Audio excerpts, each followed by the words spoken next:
Hello everyone, and welcome to the monthly Magiontology Corner.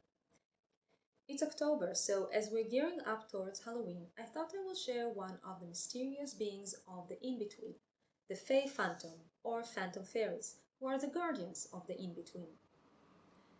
Halloween is considered one of the rare times where the boundaries between our world and other worlds become thinner, and all manner of creatures can pass through. Some of them just want to take a peek in a different world. Others have more menacing intentions, and all of them have to leave our world by sunrise or they get stuck here, and that causes all kind of trouble. To prevent this sort of problems, the Realm Separation Decree was signed centuries ago with the purpose of regulating movements between different worlds. But soon after, it became clear that for that to actually work, someone will have to keep watch. Some magical beings weren't too thrilled with the idea of someone monitoring their movements, while others were just terrible at keeping time. There were several attempts to establish a guard, and different magical beings were involved, but in the end the task fell to the Fae, because most of them have the natural ability to move between worlds through the in-between, which is very useful if you need to collect a fire goblin that just wanted to check Mount Vesuvius and somehow ended up in Virginia. The Guardians need to live in the in-between, and while Fae can easily pass through it, staying there for long periods of time proved fatal. So they did the only thing they could do. They died. Well, sort of. When a Fae is chosen to become a guardian, they go through a secret ceremony in which they cut all ties with the living and are born again as undead. The ceremony is a closely guarded secret, so we don't know much about it. But rumors has it that it takes 3 days and 3 nights and involves the ingestion of a particularly nasty potion. These ceremonies are incredibly rare because, well, undead don't die, so it's only when one of the guardians is somehow killed that a new one is needed. The guardians are all Fae, but there are many types of Fae, and most of them can go through the ceremony successfully, so phantom fairies can vary quite a bit in size and in build. However, most of the guardians come from the Fae Nocturna, night fairies, who are the largest of the winged Fae. They're similar size to humans. Having wings is always useful, and well, you try moving a giant troll when you're 10 centimeters tall. Because phantom fairies come from different types of fae, it's a little hard to give a physical description of their appearance. However, there are some commonalities because of the transformation to undead.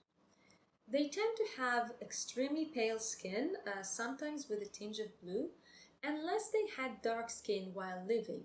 Then it tends to become darker.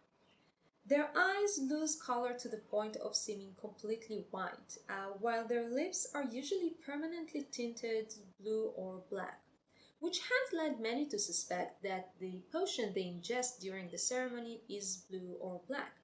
And there were actually several open debates about this topic.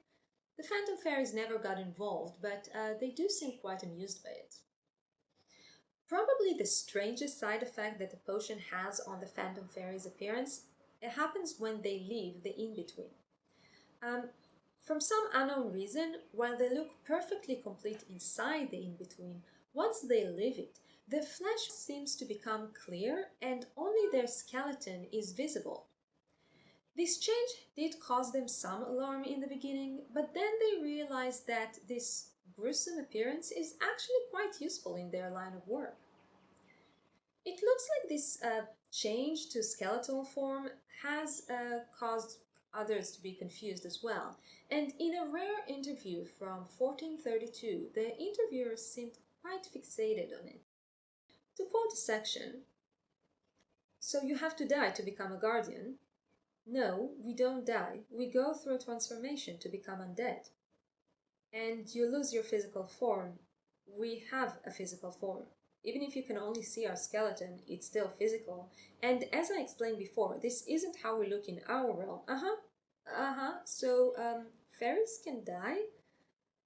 For the last time, we're undead. Un, as in not, the opposite of yes, not dead. Is that clear now, or do I have to demonstrate the meaning of yes dead? Needless to say, the interview was useless.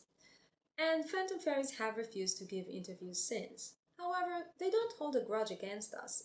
In fact, they rather like visiting our world, and especially on Halloween. It seems that because the boundaries between worlds are thin on that night, they are become visible in our world. And while they don't exactly look human, it's Halloween, and their appearance can pass as costume. In fact, a group of phantom fairies has discovered that their appearance passes as super cool within the goth communities, and they have been joining goth parties ever since.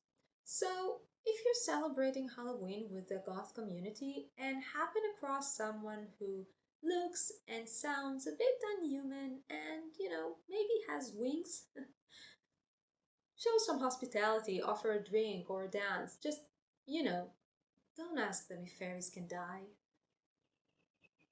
Thank you for tuning in. I hope you enjoyed this video, and you can find out more about the phantom fairies in my website. It's linked below.